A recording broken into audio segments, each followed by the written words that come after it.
Frères et sœurs, Shalom. Nous célébrons aujourd'hui le dimanche de la Sainte Trinité.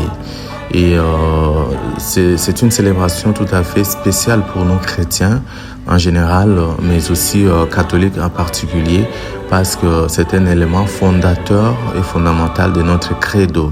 Nous croyons en un Dieu qui est seul, qui est un, unique donc, mais trine, en trois personnes. Et c'est ce qui marque aussi la différence entre nous et d'autres religions. Souvenons-nous de notre cours de religion déjà dans le bas âge à l'école primaire ou dans la classification des religions et du point de vue de leur nature. Et nous trouvions les religions polythéistes comme la religion romaine et la religion grecque parmi tant d'autres dont la foi est fondée et basée sur plusieurs dieux. De l'autre côté, nous avons aussi des religions monothéistes comme le judaïsme, l'islam, le christianisme, l'hindouisme, parmi tant d'autres, dont la foi est fondée sur un Dieu unique. Ainsi, mais la différence entre le christianisme et d'autres religions monothéistes, c'est que nous croyons en un Dieu qui est un, mais trine, en trois personnes, Père, Fils et Saint-Esprit. Chers frères et sœurs, essayez d'entrer dans la profondeur de ces mystères et ne nous aiderait pas à grand-chose. Mais c'est un mystère pourtant à vivre, parce qu'il y a des principes fondamentaux qui finalement caractérisent la relation entre le Père, le Fils et le Saint-Esprit. Prenons-en deux. Le premier principe, c'est le principe de l'amour et de l'unité qui existe entre le Père, le Fils et le Saint-Esprit. Nous trouvons que à chaque fois que Dieu, le seul Dieu, l'unique, se révèle, il y a la présence de ces trois personnes. À la création, où le Père s'est révélé plus explicitement, nous avons trouvé la présence du Fils. Et c'est pourquoi Saint Jean le dit clairement, au commencement, quand il parle du Verbe, le Verbe était avec Dieu. Et par lui, toute chose a été créée. Il était avant même la création de toutes choses. Et de l'autre côté, ayant créé, et nous avons l'intervention de l'Esprit Saint qui survolait les eaux afin de leur redonner la vie. Et de l'autre côté, nous avons pendant la rédemption qui a été manifeste à travers l'incarnation du Fils, nous trouvons que le Père, au moment du baptême de Jésus dans le Jourdain, est intervenu une voix venant du ciel, celui-ci est mon Fils.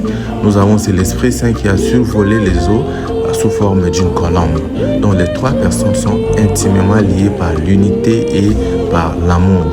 Dans l'Église aujourd'hui, où l'Esprit Saint est en train de guider, nous avons la présence de ces trois personnes en Dieu. De l'autre côté, il y a le principe de la responsabilité, c'est-à-dire pour notre bien, les hommes, pour pouvoir toujours nous sécuriser dans leur amour, il se manifeste, ces trois personnes, j'ai dit, Dieu qui est un, mais en trois personnes se manifeste à un moment donné de l'histoire. Pour notre création, et nous avons le Père qui est intervenu et qui s'est rendu manifeste à travers la révélation et à travers les prophètes, Moïse et les restes. Et aussi pendant la rédemption, ce rôle a été chapeauté par le Fils, mais toujours dans l'unité des trois.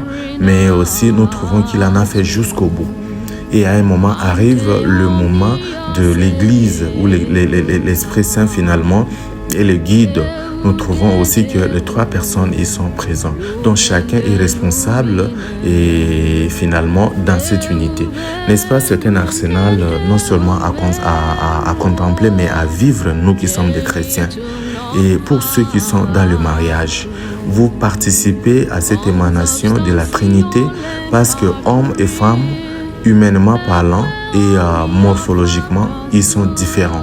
Il y a un homme, il y a une femme, mais une fois réunis dans cet amour conjugal, ils deviennent une seule personne. N'est-ce pas, l'émanation de l'unité? Mais aussi dans le mariage, il y a la responsabilité qui doit se dégager.